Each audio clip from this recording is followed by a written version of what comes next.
एक तरफ गरीबों की भलाई चाहने वाले, महिलाओं का सशक्तिकरण चाहने वाले, नौजवानों के उज्जवल भविष्य के पथ के हर कांटे को बुनने वाले, बुजुर्गों का सम्मान करने वाले, देश की ताकत का डंका पूरी दुनिया में स्थापित करने वाले माननीय नरेंद्र मोदी जी हैं। दूसरी तरफ गुंडे, अपराधी, माफिया, दंगाई और भ्रष्टाचारियों का एक गिरोह जिसे इंडी गठबंधन कहते हैं, वह सबका संकल्प है, लक्ष्य है कि हम 2024 में नरेंद्र मोदी जी को देश का प्रधानमंत्री नहीं रहने देंगे। आप बताओ, जो वो चाहते वो सफल होने दोगे क्या? दोनों हाथ उठा के बताओ, कोई नरेंद्र मोदी जी को प्रधानमंत्री कुर्सी से हटाने देगा क्या? दोनों हाथ उठा के माताओं बहनों बताओ, हटाने दोगी क्या? पूरा देश मोदी जी के साथ खड़ा है। कुछ गुंडे, अपराधी, माफिया, दंगाई और भ्रष्टाचारी अगर इंडी गठबंधन के साथ खड़े हैं, सपा बसपा कांग्रेस के साथ खड़े हैं, जिस टीएमसी को कोई यहां जानता नहीं है, जिस टीएमसी के राज में रामनवमी का उत्सव नहीं मनाया जा सकता है, जहां दुर्गा मैया की पूजा नहीं की जा सकती है, जहां भारतीय जनता पार्टी का कार्यकर्ता पश्चिम बंगाल में दिन रात लड़ रहा है, उस पार्टी का प्रत्याशी यहां बना करके भेजा है। बताओ, कोई जानता है क्या उनको? दोनों हाथ उठा बताओ, जानता है क्या? मैं डॉक्टर विनोद बिंद जी को यहां से सांसद बनाने की जब अपील करने आया हूं तो या कहने आया हूं, यहां प्रत्याशी डॉक्टर विनोद बिंद जी को मत मानना। यहां प्रत्याशी बगल वाली सीट से जो आप देश के प्रधानमंत्री हैं और बनने वाले हैं, यहां प्रत्याशी नरेंद्र मोदी जी को मानना। क्योंकि मोदी जी को प्रधानमंत्री बनाने के लिए आप सीधा मोदी जी को वोट नहीं दे सकते हैं। आप कमल का बटन दबाएंगे, विनोद जी को सांसद बनाएंगे, तभी मोदी जी प्रधानमंत्री बन पाएंगे। आप सबकी जिम्मेदारी है। आज तारीख कौन सी है? 19 है ना? 20 मई? नहीं, आज कौन सी तारीख है? 30 मई। आज 19 है ना? वही तो कंफ्यूज कर रहे हो। 25 मई को तो आपको अपना पराक्रम दिखाना है। 25 मई को मतदान है। ये गर्मी उस दिन भी रह सकती है, लेकिन आंधी क्या तूफान मिले, चाहे जितना व्यवधान मिले, हम सब उस विचार के मानने वाले हैं। माना अगम अगाध सिंधु है, संघर्षों का पार नहीं, किंतु डूबना मध्यधार में साहस को बेकार नहीं। हम उस लक्ष्य को लेकर के क्या गर्मी कमल खिलाने से रोक पाएगी क्या? दोनों हाथ में बताओ, रोक पाएगी क्या? आप सबको ध्यान रखना है, या वही उत्तर प्रदेश है या वही हिंदुस्तान है। जब मोदी जी देश के प्रधानमंत्री नहीं थे, कितने घर ऐसे थे जिस घरों में दोनों समय भोजन नहीं बनता था? बताओ, सही है कि नहीं सही है? मोदी जी आए और उन्होंने व्यवस्था किया कि इस देश का कोई गरीब अब भूखे पेट नहीं सोएगा। उन्होंने व्यवस्था किया कि प्रधानमंत्री गरीब कल्याण अन्न योजना का राशन फ्री में देने का काम करेंगे। बताओ, मिल रहा है कि नहीं मिल रहा? नहीं मिल रहा क्या? अच्छा, जब मिल रहा है तो हाथ उठा के बताओ, मिल रहा है ना?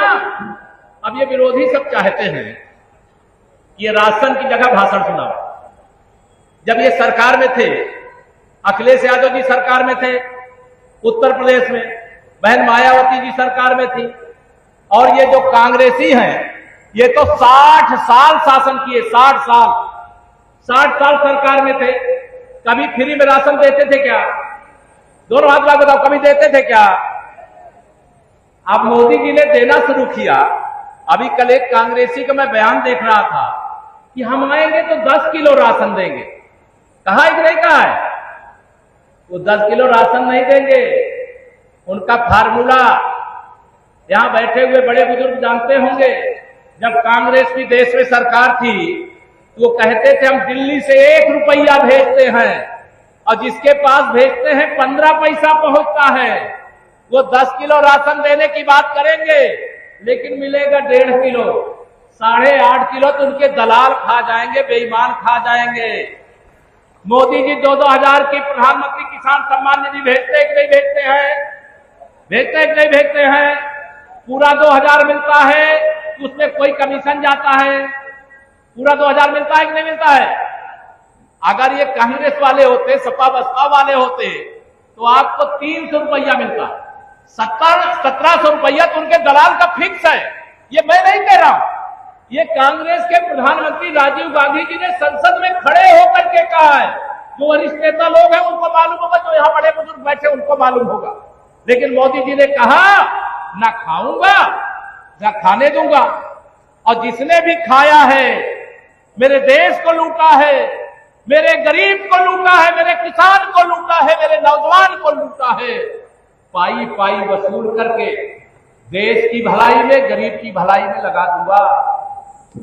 अब जैसे देश की भलाई की बात आती है, गरीब की भलाई की बात आती है, ये सपा बसपा कांग्रेस वाले बौखला जाते हैं। वो कह रहे हैं हम तो अपनी भलाई की बात करते हैं, मोदी जी तो देश की भलाई की बात करते हैं। वो कहते हैं हम केवल अपने परिवार का सुख चैन जानते हैं, लेकिन मोदी जी तो देश के 140 करोड़ लोगों के जीवन में सुख लाना चाहते हैं। आप बताओ, मोदी जी देश का सुख चाहते हैं, वो अपने परिवार का सुख चाहते हैं। मोदी जी कहते हैं सबका साथ सबका विकास, और वो बेईमान लोग कहते हैं कुछ का साथ और परिवार का विकास। गुंडों का साथ, अपराधियों का साथ, माफियाओं का साथ, भ्रष्टाचारियों का साथ, दंगाइयों का साथ, और परिवार का विकास चाहते हैं। बताओ, परिवार का विकास चाहने वाले चाहिए कि सबका विकास चाहने वाले चाहिए? ये कमल का फूल सबके विकास की गारंटी है, सबके सुरक्षा की गारंटी है, गरीब के जीवन में खुशहाली की गारंटी है। 4 जून का नारा हम लगा रहे, 4 जून को 400 पार नारा लगा रहे हो नहीं लगा रहे? फिर एक बार मोदी सरकार, लेकिन मोदी सरकार 400 पार तब पहुंचेगी जब डॉक्टर विनोद बिंद जी सांसद बनेंगे, जब हमारे उत्तर प्रदेश के 80 की 80 लोकसभा हम जीतेंगे। और 80 की 80 लोकसभा जीतने के लिए आपको पसीना बहाना पड़ेगा। बहाओगे? 70 साल से अधिक की उम्र हो गई मेरे प्रधानमंत्री जी की, लेकिन दिन भर दौड़ते हैं, रात में 12 बजे तक काम करते हैं, सुबह फिर 4 बजे से काम शुरू कर देते हैं। उनसे पूछो इतनी मेहनत क्यों करते हो? कहते मेरा परिवार बड़ा है। मुझे कितना बड़ा है? तो कहते मेरे परिवार में 140 करोड़ लोग हैं, मुझे उन सब की चिंता है, मुझे देश की चिंता है, इसलिए मैं इतना काम करता हूं। क्या पहले कभी देश के प्रधानमंत्रियों को, प्रदेश के मुख्यमंत्रियों को इतनी मेहनत करते देखा था क्या? देखा था क्या? दोनों हाथ उठा के बताओ, देखा था क्या? मोदी जी 2002 से मुख्यमंत्री बने थे और 2024 में प्रधानमंत्री हैं, लेकिन वो अपने कभी प्रधानमंत्री कहते हैं क्या? वो प्रधान सेवक कहते हैं। उनका लक्ष्य सबकी सेवा में समर्पित रहना है, और इन सबका लक्ष्य शोषण में, कैसे गरीबों का खून चूस लो, अपना खून बढ़ा लो। लेकिन उनको मालूम नहीं था गरीब की ताकत कितनी बड़ी होती है। गरीब की ताकत इतनी बड़ी होती है जब वो ठान लेता है कि मुझे देश का प्रधानमंत्री अब गरीब मां बाप के बेटे को बनाना है। तो एक चाय बेचने वाले का बेटा देश का प्रधानमंत्री बन गया।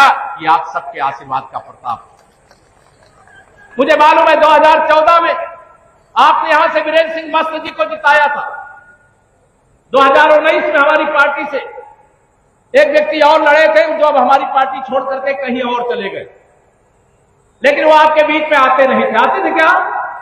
आते नहीं थे। मैं विरोध जी से ये जरूर कह रहा हूं, मैं भारतीय जनता पार्टी का कार्यकर्ता हूं, ध्यान रखना इस बात को। मेरे एक एक कार्यकर्ता के मान सम्मान स्वाभिमान का ख्याल रखना, उनके सुख दुख का ध्यान रखना। मेरा कार्यकर्ता भूखे पेट रह करके भी कमल खिलाएगा।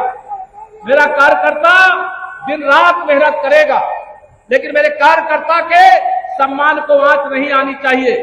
लखनऊ में मैं बैठा हुआ हूं, ध्यान रखना, लखनऊ में मैं बैठा हुआ हूं, और मैं ये कहता हूं कि मैं उप मुख्यमंत्री तो बाद में हूं, कार्यकर्ता पहले हूं। इसलिए सभी कार्यकर्ता मित्रों से ये समय बचा है, 5 दिन का समय बचा है। इस 5 दिन के समय में एक तरफ सपा कांग्रेस के समर्थन से यहां टीएमसी का प्रत्याशी है, एक तरफ बसपा का कौन है मुझे नाम भी नहीं मालूम और जानना भी नहीं चाहता, क्योंकि मैं तो उनकी जमानत जब्त कराने आया। लेकिन 2019 का जो रिकॉर्ड बना था, उस रिकॉर्ड को आपको तोड़ना है। उससे बड़े अंतर से डॉक्टर विनोद बिंद जी को जिताना है। जिताओगे? दोनों हाथ में बताओ, सब लोग हाथ में बताओ, जिताओगे? अब मोदी जी ने जब मुझे यहां भेजा, आपके यहां तो आ ही गए हैं, आ गए कहे केशव जी आप जाने वाले हो भदोई। मेरी ओर से आप लोगों में से कितने लोग मोदी जी की सभा में उस दिन गए थे? सब लोग गए थे, तो इससे तो अधिकतम लोग गए ही थे। तो मुझे जो कहे वो बता दो, बता दो, दोनों हाथ में बताओ, बता दो। मोदी जी ने कहा है 2014 में आपने भारतीय जनता पार्टी को बहुमत दिया था, जब हम 272 प्लस मांगे तो आपने 283 सांसद जिताया। फिर मोदी जी ने कहा मुझे 300 से